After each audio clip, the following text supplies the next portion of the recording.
David would one day become king, but for now, Saul was still the king. And one time, a great army decided to try to take away the riches of King Saul and hurt his people. This great army had a giant who caused Saul and his soldiers to have great fear. God had told them not to be afraid, but Saul was no longer listening to God, so he had great fear. The name of the giant was Goliath, that's right. All of Saul's soldiers ran from the giant. They were afraid to fight him because he was so big. King Saul tried to find even one man who would not be afraid to fight this giant Goliath, but he could find no one. Then David, the shepherd boy, came to King Saul. I'm not afraid of this giant. I will go and fight Goliath. David knew that he could trust God, and God would go with him to fight the giant. He had no reason to fear. The giant wore heavy armor for protection. Armor is a heavy steel suit that soldiers wore in those days to keep from getting hurt. And Saul offered to let David wear some armor too. But David, he said no. The armor's too heavy.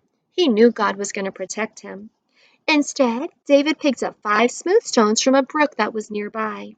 And David put the 5 stones in his shepherd's bag, and he took a slingshot in his hand. A sling is made of leather, and when you put a stone and you whirl it around your head, it shoots a stone far away. David had practiced shooting a sling many times when he was up in the hills with his sheep. David walked towards the giant. The giant watched little David come towards him and began to laugh and cry out to make David afraid.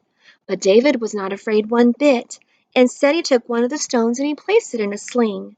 Then he began to whirl the sling around, and the stone went through the air and struck the giant in the head. The stone hit Goliath in the one place that was not covered with armor, because God knew where to direct the stone. David still had 4 more stones, but he didn't need to use them. Now David was a great hero because he had killed the terrible giant. David had taught the people to trust God and not to fear anything. Why was Saul afraid? That's right, he wasn't listening to God anymore, so he was very fearful. Why didn't David wear the armor? Why didn't he wear it, Jake? That's right, he didn't need it because he knew God was with him. How many stones did David pick up, Gabby? That's right, he picked up 5 stones. But how many stones did he need, Sammy? That's right, he only needed one. Who directed the stone to where it was going to go, Ansley? That's right, God did. God made sure he directed the stone where it would land, where Saul did not have any armor. That's right. Did David need the other 4 stones? Nope, he didn't. He only needed that one.